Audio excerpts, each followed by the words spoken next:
عليكم ورحمة الله وبركاته. إن الحمد لله نحمده ونستعينه ونستغفره ونعوذ بالله من شرور أنفسنا ومن سيئات أعمالنا. من يهده الله فلا مضل له ومن يضلل فلا هادي له. أشهد أن لا إله إلا الله وحده لا شريك له وأشهد أن محمدا عبده ورسوله وبعد.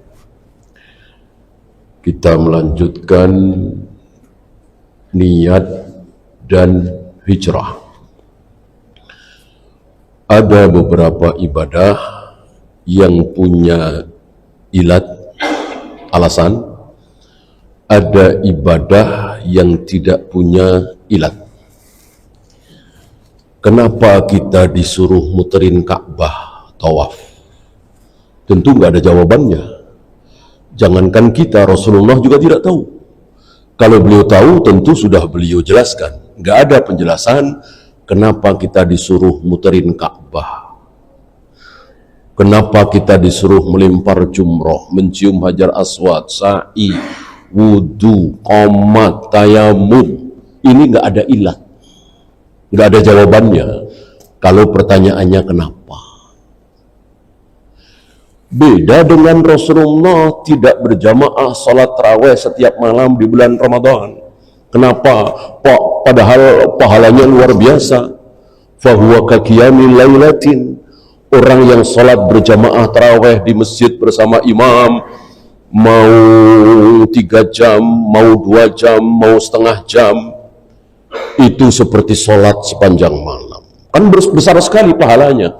Tapi kenapa Nabi cuma 2 malam? Kadang 3 malam, kadang 4 malam, nggak pernah setiap malam. Kenapa? Ini aja ada jawabannya. Karena beliau khawatir, takut, jangan-jangan berjamaah salat tarawih setiap malam di bulan Ramadan itu akan menjadi wajib. Ini ya sama dengan ketika Nabi iktikaf bikin kemah, ya kan? Riwayat menyatakan di Bukhari, Muslim dan lain-lain, ketika beliau iktikaf bikin kemah. Beliau masuk ke dalam kemah, sahabat enggak? Ya, istri-istri, sebagian istri-istri beliau bikin kemah juga di dalam masjid. Kenapa? Ada jawabannya. Termasuk ketika Nabi membiarkan Ka'bah salah. Jadi Ka'bah di zaman Nabi, ya sepertinya sampai hari ini, itu salah. Nabi tahu yang benar, bahwa hijr Ismail yang setengah lingkaran itu tinggi, tidak separuh seperti itu. Dan Nabi tahu, diberitahu oleh Allah, bahwa dulu Nabi Ibrahim dan Nabi Ismail membangun Ka'bah tidak seperti itu.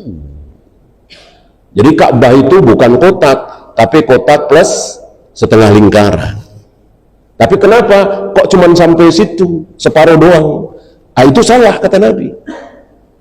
Kemudian pintu masuk ada, pintu keluar ada, ini sebelah sini, ini sebelah sini. Banyak yang salah. Tapi kenapa Nabi biarkan? Kenapa tidak dirombak? Ini juga ada jawabannya. Ada ilatnya. Al-Qaidah mengatakan, al-hukmu yaduru bil illah, ada man kana au wujudan. Hukum yang ada ilatnya, yang ada alasannya, ketika alasan itu hilang, maka hukum pun ikut hilang. Ketika alasan muncul, maka hukum pun ikut muncul.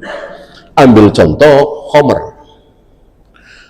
Kita tidak boleh minum khamr, haram minum khamr. Kenapa? Ada ilatnya apa tidak? Ada. Apa? Mabuk. Maka walaupun dibilang obat, walaupun dibilang vitamin, walaupun nggak ada yang bilang khamr, ini bukan khamr, tapi mabuk. Halal haram? Haram. Karena ilatnya muncul. Ketika ilatnya muncul, hukum ikut muncul.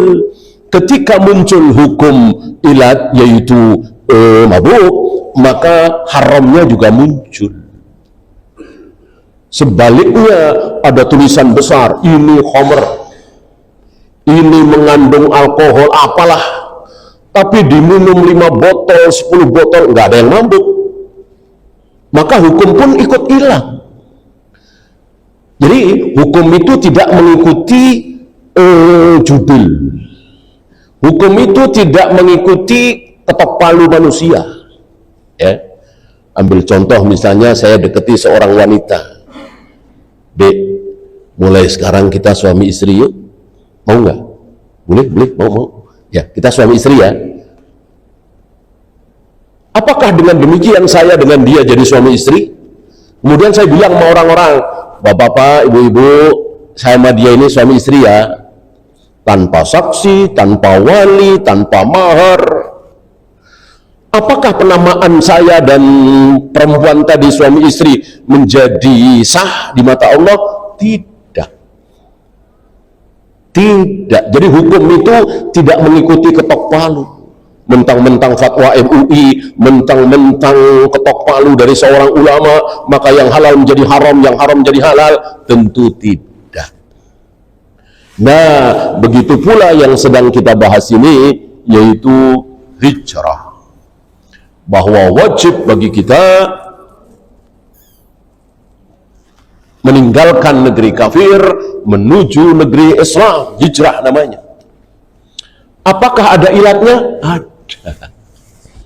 Ada. Kenapa kita harus hijrah, meninggalkan Inggris, meninggalkan Amerika, meninggalkan Cina, meninggalkan Jerman, Spanyol, pindah ke Indonesia atau Malaysia atau Mesir atau Saudi?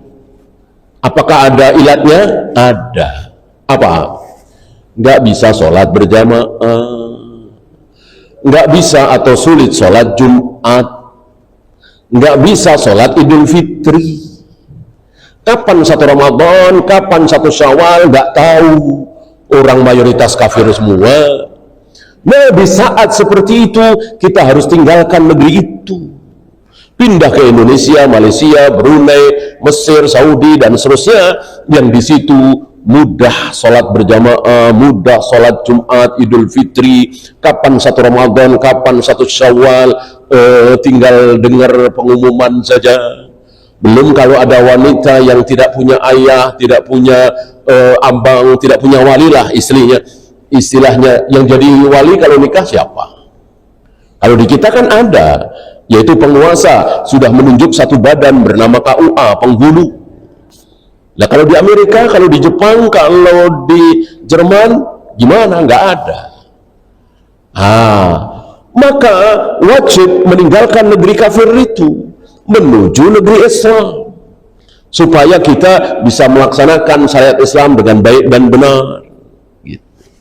Nah, ketika ilat itu hilang, taruhlah kita tinggal di Paris misalnya ya, di situ kumpul dengan sesama muslim di sebuah komplek perumahan, ada masjid di situ ya, puluhan bahkan ratusan bahkan ribuan kaum muslimin di situ. Walaupun kita tahu Prancis jelas negara kafir, mayoritas kafir, pemimpinnya kafir, jelas. Prancis negara kafir, Jerman negara kafir, Jepang, Amerika negara kafir. Negara Islam adalah Indonesia, Malaysia, Brunei, Mesir, Saudi. Karena negara itu Islam apa kafir tergantung penduduknya, bukan tergantung negaranya. Kalau negara kan benda mati ya, yang membuat negara itu menjadi Islam atau kafir orang-orangnya, pemimpinnya dan rakyatnya. Ketika rakyatnya mayoritas muslim seperti Indonesia, Malaysia, Brunei, Mesir dan lain-lain, maka itu disebut negara Islam. Biasanya pemimpinnya Islam ya. Mungkin kita belum pernah dengar ya, mayoritas muslim pemimpinnya Hindu, mayoritas rakyatnya muslim pemimpinnya Buddha atau Yahudi atau Nasrani. Sepertinya kita belum pernah dengar, alhamdulillah. Maka di mana negeri mayoritas muslim, Mesir, Saudi, Malaysia, Brunei, Indonesia, walillahilham, pemimpinnya, presidennya, perdana menterinya biasanya selalu muslim. Peraturannya tidak harus, ya, harus ada cambuk, harus ada potong tangan, harus ada rejam, harus ada kisos. Enggak, ya, ada, alhamdulillah, itu bagus. Seperti Saudi misalnya, ada kisos, ada cambuk, ada rejam. Itu negara Islam yang sempurna. Ada yang tidak, seperti negeri kita ini, kisos nggak ada, potong tangan nggak ada, rejam nggak ada. Apakah Indonesia menjadi negara kafir? Tidak, karena hudud itu far'un min furu'is syariah. Cambuk, potong tangan, rejam itu bagian dari syariat, bukan syariat secara keseluruhan. Masjid ada di mana-mana, suara azan terdengar di mana-mana. Apa itu bukan syariat? Apa itu bukan syariat? Siapa yang pergi haji, umroh, difasilitasi oleh negara, yang penting ada uang. Apa ini bukan syariat? Ya kan? Ada badan wakaf, bahkan ada MUI dan seterusnya. Apa ini bukan syariat? Gitu. Maka dangkal sekali orang yang mengatakan pokoknya kalau nggak ada potong tangan, nggak ada rejam, nggak ada kisos, berarti negara kafir. Ini dangkal sekali. Apakah ketika Jepang misalnya atau Cina misalnya, karena di sana terlalu banyak perzinahan, terlalu banyak kejahatan, terlalu banyak pencurian, lalu menerapkan potong tangan misalnya, terlalu banyak pembunuhan, maka menerapkan kisos? Apakah Jepang, Cina, Jerman menjadi negara Islam? Ya tidak. Ya tidak. Orang mayoritas rakyatnya masih kafir, pemimpinnya kafir. Jadi dilihat warganya, termasuk pemimpinnya. Tidak dilihat hukumnya secara keseluruhan. Kalau hukumnya secara keseluruhan harus syariat Islam, ya nggak ada. Berarti jadi zaman Nabi dong. Kan nggak mungkin ada zaman sebaik zaman Nabi. Az-zamanu qas-sawt, kata Nabi, zaman itu seperti cambuk, semakin kesana semakin mengecil, semakin buruk. La ya'ti 'alan nasi zamanun, tidak akan datang satu masa atau satu zaman kepada manusia kecuali zaman itu pasti lebih buruk dari sebelumnya. Hari ini buruk nih, besok lebih buruk lagi, lusa lebih buruk lagi, minggu depan lebih buruk lagi, bulan depan lebih buruk lagi, sampai puncak keburukannya. La yuqalu fil ardi Allah Allah Allah Allah. Tidak ada satupun manusia di muka bumi yang menyebut lafaz Allah. Boro-boro Allahu Akbar, subhanallah, salat, azan, qomat, istighfar, nyebut nama Allah saja tidak ada. Itulah syirarun nas, seburuk-buruk manusia, dan di saat itulah sangkakala ditiup, hari kiamat. Maka pasti memburuk, pasti memburuk. Tapi ingat, ini sekup dunia, bukan sekup Indonesia, bukan sekup kabupaten kita, kota kita. Maka Indonesia ini Islamnya lebih baik dari 5 tahun yang lalu. Mungkinkah? Ya mungkin. 10 tahun lagi Islam di Indonesia lebih baik. Mungkinkah? Mungkin. Atau Malaysia misalnya, atau Brunei. Ada pun sekup internasional dunia, nggak mungkin. Nggak mungkin. Kalau mungkin berarti sabda Nabi batal. Nabi salah ucap. Kalau Nabi salah ucap, berarti Allah juga salah. Masa Tuhan salah? Tuhan kan maha benar. Kan semua ucapan Nabi dari Allah. Wa ma yantiqu 'anil hawa in huwa illa wahyu yuha. Allah sendiri yang menjamin bahwa Muhammad tidak pernah berbicara berdasarkan hawa nafsu. Semua yang keluar dari mulut Muhammad adalah wahyu dariku. Ya. Oleh karena itu kita nggak usah muluk-muluk. Ya. Menyatukan kaum muslimin seluruh dunia dan seterusnya. Ya, ini menentang takdir. Takdirnya memang harus memburuk, sampai kepada puncak keburukan. Disitulah kiamat tiba.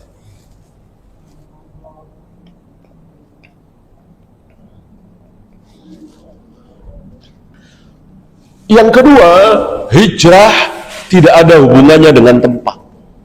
Ya, kita masih di rumah kita masih di desa kita kita masih di kota kita, tapi kita baru saja hijrah. Mungkinkah? Mungkin.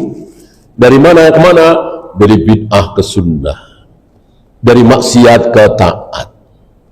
Kemarin-kemarin berkumpul dengan para pelacur, para pezina, para penjudi, para pemabuk. Hari ini berkumpul dengan para santri, sama-sama menyembah Allah, sholat berjamaah di majelis ilmu dan itu juga namanya hijrah. Kemarin-kemarin korupsi, menipu. Hari ini kemasukan uang 5.000 perak saja, kalau itu nggak jelas asal usulnya, dia takut, dia sedekahkan misalnya. Itu pun hijrah. Jadi hijrah bisa tempat, bisa perbuatan. Kemudian lihat, innamal a'malu binniyat, bahwa amal itu tergantung kepada niat.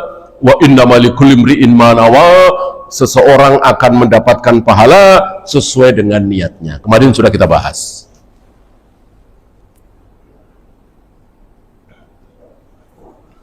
Sama-sama sholat 2 rakaat, sama-sama baca Al-Fatihah yang sama-sama rukuk sujud yang sama, yang satu dapat pahala sekian, yang satu lagi dapat pahala dunia seisinya.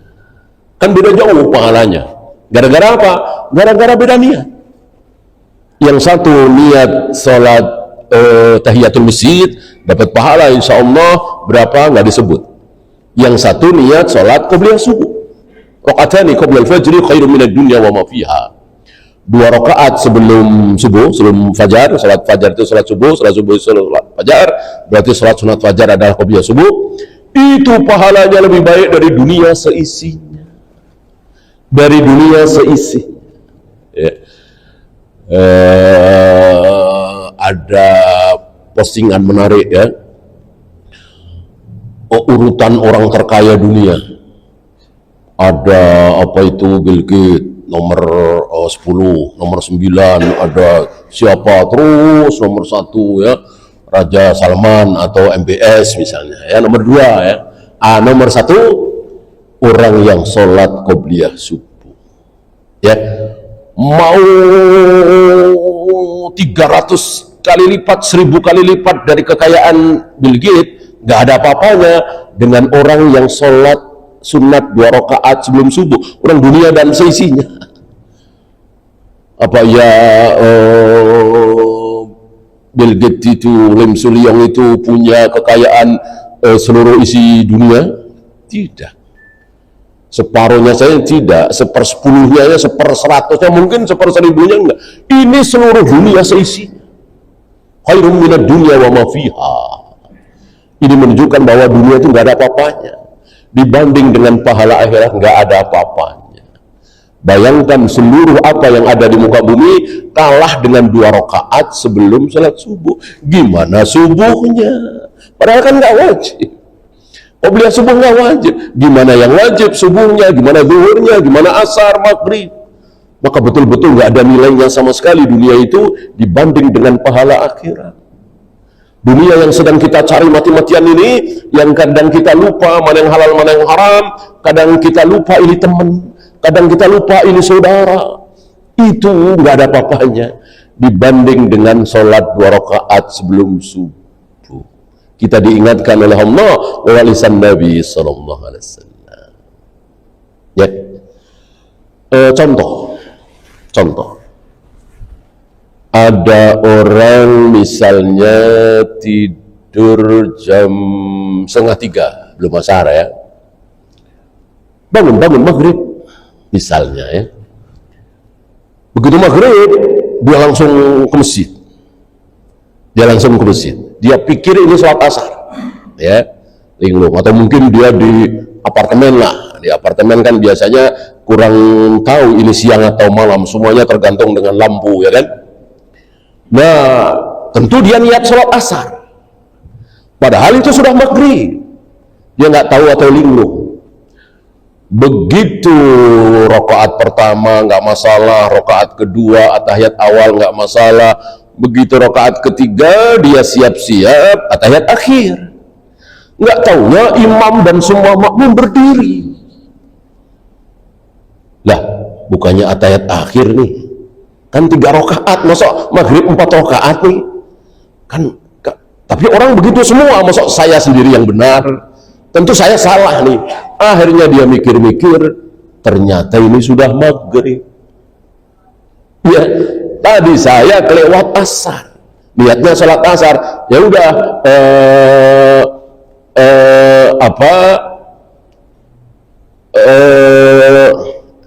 kebalik tadi ya. Mestinya dia menyangka bahwa atayat akhir, mestinya dia menyangka bahwa nambah, tapi ini atayat akhir. Pertanyaan, di mata Allah dia sholat maghrib apa sholat asar? Asar.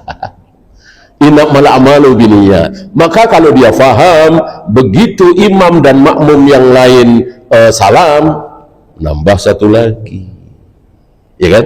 Kan dia sholat asar mau 3 rakaat, gitu ya. Kenapa? Wa inna malikum ri'im manawa, seseorang itu akan diberi pahala sesuai dengan niatnya, dicatat sesuai dengan niatnya. Orang niatnya sholat asar, ya, dia nambah 1 rakaat sholat asar, begitu salam, dia sholat maghrib, gitu ya. Karena apa? Karena niat itu nomor 1. Dan niat niat hanya jenis sholat. Niat hanya jenis sholat. Adapun jadi imam atau jadi makmum, itu otomatis lah. Mau 2 rakaat atau 3 rakaat, itu pun otomatis. Maka niat adalah mau sholat apa. Gitu.